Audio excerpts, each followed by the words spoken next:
Ayun, good morning mga tol. Mga tol, meron akong kasama dito, no? Siya ay si Uncle Official Vlog. Siya ay humingi sa akin ng tulong para mag-vlog, no? Magkaroon siya ng idea para mag-vlog. Kaya tutulungan natin siya mga tol. So ngayon mga tol, tatanungin ko muna siya, no? Ano ba tol? Desidido ko ba talaga sa pagbablog? Try ko lang, mag-vlog lang. Ganun. Parang ano lang. Pero dapat seryoso ka tol kasi malaking harapin mo sa pagbablog. Lalo na pag monetize ka na. Pag monetize ka na, mas lalo pang malaki pa ang harapin mo. Huwag kang magpapasero sa isang araw nang walang upload. Kasi pag nasero ka, awas yun, mababawasan yung watch hour mo. Ba't may ganun?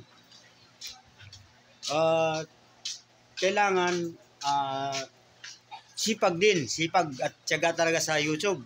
Kasi ako, naranasan ko lahat yan, mga tol. Itutulog ko na lang, YouTube pa rin ang pumipikit na, nabibitawan ko na yung cellphone mga tol. Pero okay lang, tuloy-tuloy lang. Kasi pagka hindi ka nagtiyaga, wala kang nilaga mga tol. Ayun. So si Kuya ay tuturuan ko, ay si Uncle Official Vlog, ay tuturuan ko siya, no? Ganito, Uncle.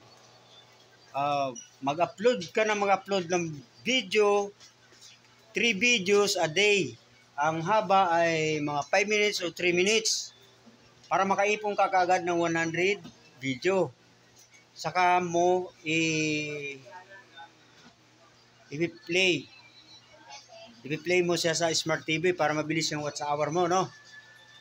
At wag mong gamitin yung Google account mo na sarili sa pag-play ng video kasi masisipa ka ni Whitey, Lolo Whitey. Ayun, mga tol. Hanggang dito na lang video namin at yun lang muna ituturo ko sa kanya, no? Kasi magsisimula pa lang siya. Sana ay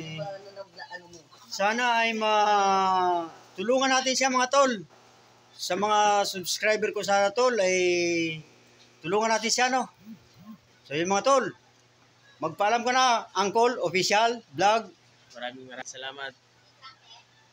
Totski TV para sa iyong payo sa akin. Sana tuloy-tuloy yung pag-ano mo sa akin, pagturo ko pa. Okay. Yan lang po. Salamat po. Bye-bye mga tol.